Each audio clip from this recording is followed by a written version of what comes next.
레위기 14장. 하나님께서 모세에게 말씀하셨다. 악성 피부병에 걸린 사람을 정결하게 하는 날에 지켜야 할 규례는 이러하다. 먼저 그 사람을 제사장에게 데려가면 제사장은 그를 진 밖으로 데리고 나가서 살펴보아야 한다. 악성 피부병에 걸린 사람이 병에서 나았으면 제사장은 정결하게 되려는 그 사람을 위해 살아있는 정결한 새 2마리와 백향목 가지와 주홍색 실과 우슬초를 가져오도록 사람들에게 지시해야 한다.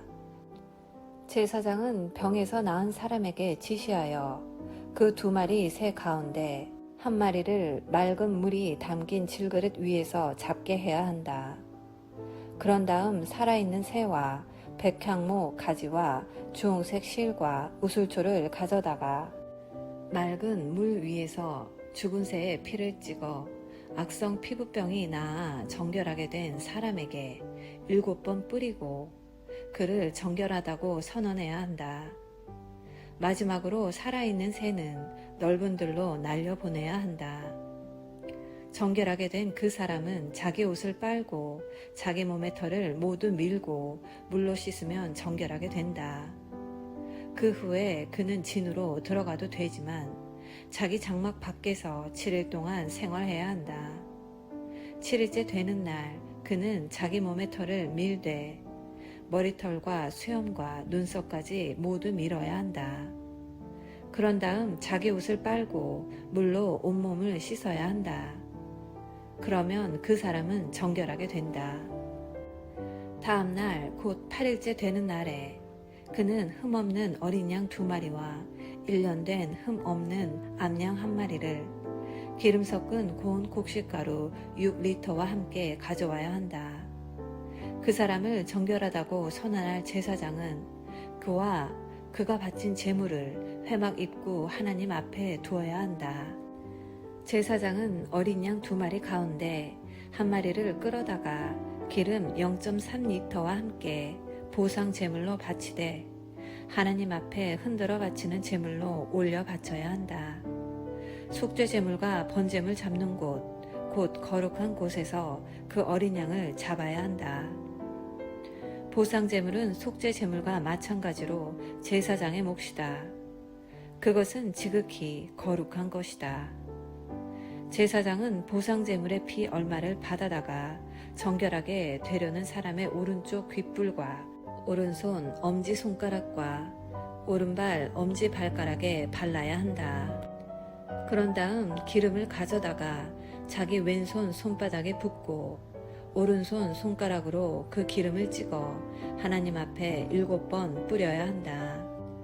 제사장은 그 남은 기름을 정결하게 되려는 사람의 오른쪽 귓불과 오른손 엄지손가락과 오른발 엄지발가락 곧 보상제물의 피를 바른 부위에 덧발라야 한다.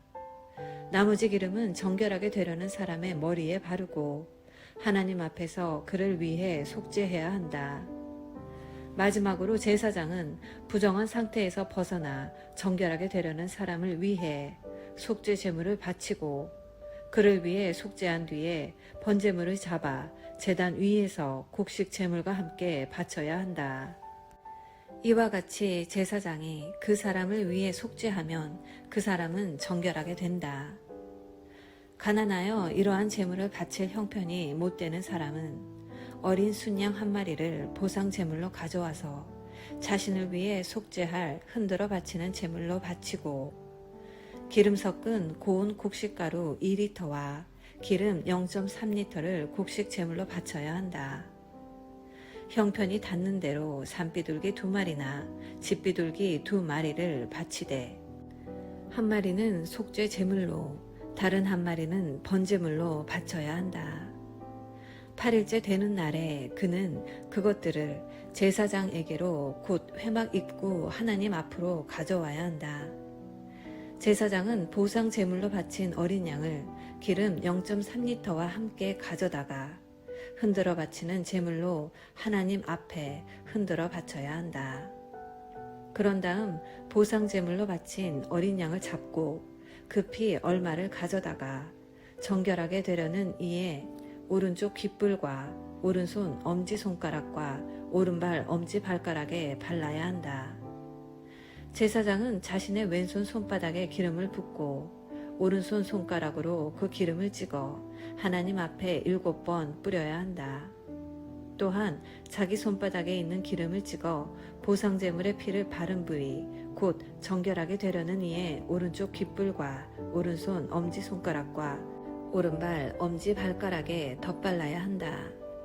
그리고 손바닥에 남아있는 기름을 가져다가 정결하게 되려는 사람의 머리에 바르고 하나님 앞에서 그를 위해 속죄해야 한다. 마지막으로 그 사람은 힘이 닿는 대로 마련한 산비둘기나 집비둘기를 하나는 속죄 제물로 다른 하나는 번제물로 바치되 곡식 제물과 함께 바쳐야 한다. 이런 절차에 따라 제사장은 하나님 앞에서 정결하게 되려는 사람을 위해 속죄해야 한다. 이것은 악성 피부병에 걸렸으나 자신을 정결하게 하기 위해 바치는 제물을 마련할 형편이 못 되는 사람이 따라야 할 규례다. 하나님께서 모세와 아론에게 말씀하셨다.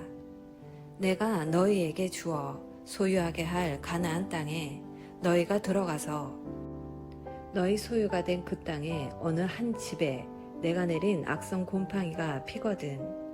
그 집의 주인은 제사장에게 가서 집에 곰팡이가 피었습니다 하고 알려야 한다. 제사장은 그 곰팡이를 살펴보러 가기 전에 그 집을 비우도록 지시해야 한다. 이는 그 집에 있는 물건이 하나라도 부정하다고 선언되는 일이 없게 하려는 것이다. 제사장이 그 집에 가서 살펴보아 그 집 벽에 핀 곰팡이가 푸르스름하거나 불그스름하게 돋아나 있고 벽면보다 더 깊이 스며들었으면 제사장은 그 집 문 밖으로 나와서 그 집을 7일 동안 폐쇄해야 한다. 7일째 되는 날에 다시 가서 살펴보아 곰팡이가 그 집 벽에 두루 퍼졌으면 제사장은 곰팡이가 핀 돌들을 빼내어 성 밖의 쓰레기 더미에 버리도록 지시해야 한다. 반드시 그 집 내벽 전체를 긁어내고 긁어낸 벽토는 성 밖의 쓰레기 더미에 버려야 한다. 그러고 나서 돌들이 빠진 자리에 새로운 돌들을 끼우고 그 집 내벽에 벽토를 다시 발라야 한다.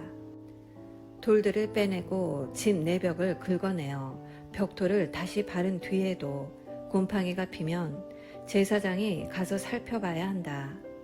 만일 곰팡이가 퍼졌으면 그것은 악성 곰팡이다. 그 집은 부정하니 그 집을 헐고 돌들과 목재와 벽토를 성 밖의 쓰레기 더미에 내다 버려야 한다. 그 집을 폐쇄한 기간에 그 집에 들어가는 사람은 누구든지 저녁 때까지 부정하고 그 집에서 잠을 자거나 음식을 먹은 사람은 누구든지 자기 옷을 빨아야 한다. 그러나 제사장이 가서 살펴보아 내벽에 벽토를 다시 바른 뒤에 그 집에 곰팡이가 퍼지지 않았으면 곰팡이가 제거된 것이다. 제사장은 그 집이 정결하다고 선언해야 한다. 그런 다음 새 2마리와 백향목 가지와 주홍색 실과 우슬초를 가져다가 그 집을 정결하게 해야 한다.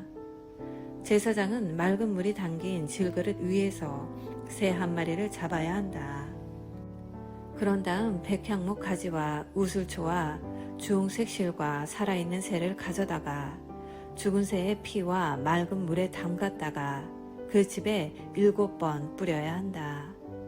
이렇게 새의 피와 맑은 물과 살아있는 새와 백향목 가지와 우슬초와 주홍색 실로 그 집을 정결하게 해야 한다. 마지막으로 살아있는 새는 성 밖의 넓은 들에 놓아주어야 한다. 제사장이 그 집을 위해 속죄했으니 그 집은 정결하다.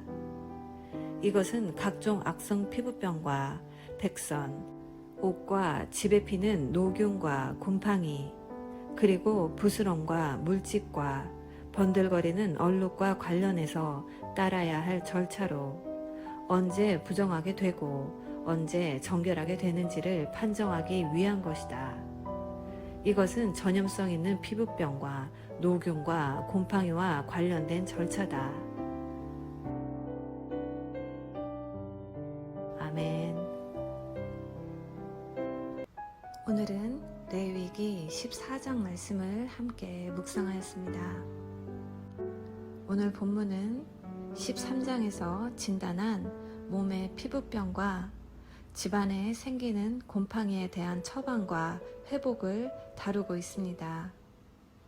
이것은 병자를 다시 언약 공동체로 받아들이고 교제를 회복하게 하는 은혜와 사랑의 규정입니다. 그런데 오늘 본문에서는 치료하는 방법이나 병을 낫게 하는 방법이 전혀 나오지 않습니다. 이것은 오직 하나님께서 치료하시기 때문입니다.